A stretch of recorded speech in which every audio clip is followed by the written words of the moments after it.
ఎన్నికలకు సంబంధించి బిల్లు అయితే క్లియర్, పార్లమెంట్లో ప్రవేశపెడుతున్నాం. అయితే అందరికీ వచ్చిన సందేహం ఏంటంటే, ఇప్పుడు ఫర్ ఎగ్జాంపుల్ మధ్యలో ప్రభుత్వం కూలిపోతుంది. లైక్ మన మహారాష్ట్రలో ఉద్ధవ్ ఠాక్రే ప్రభుత్వం 2 ఏళ్లలో కూలిపోయింది.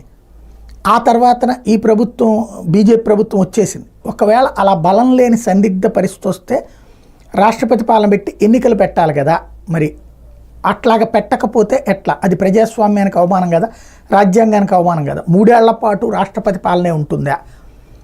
ఇట్లాంటి సందేహాలు వచ్చినటువంటి నేపథ్యంలో యాక్చువల్గా జమిలి ఎన్నికల బిల్లులో కీలకమైనటువంటి అంశం ఇవాళ కేంద్ర కేబినెట్ ఆమోదించిన జమిలి ఎన్నికల రాజ్యాంగ సవరణ బిల్లుకి సంబంధించి లోక్సభలో ప్రవేశపెట్టడానికి రెడీ అవుతున్నటువంటి సిచ్యుయేషన్లో ఒకే దేశం ఒకే ఎన్నిక పేరుతో తెస్తున్నటువంటి 129వ రాజ్యాంగ సవరణ బిల్లుకి సంబంధించి ప్రధానమైనటువంటి అంశం ఏంటంటే, అనివార్య పరిస్థితుల్లో ఏదైనా అసెంబ్లీ ఎన్నికలు కొంత సమయం తీసుకోవచ్చు.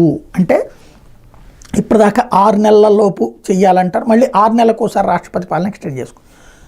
ఇలాంటిది జమ్మూ కాశ్మీర్లో దాదాపు 2 ఏళ్ళు 3 ఏళ్ల నుంచి రాష్ట్రపతి పాలన ఉంది, మొన్ననే ఎన్నికలు జరిగింది. కాబట్టి అట్లాంటి అధికారాన్ని ఇందులో కేంద్ర ప్రభుత్వానికి దఖలు చేస్తూ ఉందన్నదే అసలు ట్విస్ట్ ఇక్కడ.